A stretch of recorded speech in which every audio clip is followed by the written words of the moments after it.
मध्ये सगळं काही आहे. म्हणजे गरिबांकरता तुम्ही राज्य करता की कोणाकरता करता?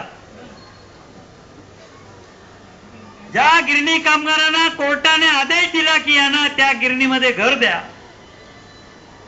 तो आदेश देऊन वर्ष झाली किती,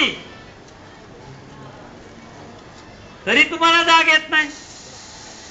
आणि म्हणून बंधूंनो, हा जो लढा आहे तो इतक्या संपणारा नाहीये. घराचे फॉर्म भरले जरी असले तरी त्याच्यात भ्रष्टाचाराचा वास येतोय. कारण हे खात्यामध्ये लोकांच्यावर विश्वास ठेवण्यासारखा नाही. विश्वास तुमच्यावर आहे की तुम्ही संघटित राहा आणि ज्या ज्या वेळी तुम्हाला सांगितलं जाईल चला त्यावेळी चालण्याची आपल्या क्षमता वाटते. आम्ही कष्ट करतो, कार्यकर्ते कष्ट करतायत, जे जे घडतंय ते तुम्हाला सांगतो. आणि सातारा, सांगली आणि कोल्हापूर, इचलकरंजी आणि आजराचे बरेच लोक त्रासन खात्यातले आहेत. या सगळ्या आपल्या डिला रोड मधली मंडळी आजराला आहेत, त्यांचं दर्शन होणार आणि तिकडे सुद्धा चळवळ सुरू होईल अशाच तऱ्हेची सभेची.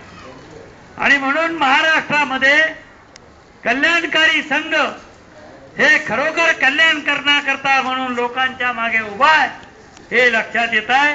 आणि म्हणून संघटित राहा आणि मजबूत राहा एवढीच या दिवाळीची शुभेच्छा देऊन माझे 2 शब्द पूर्ण करतो. जय हिंद, जय महाराष्ट्र.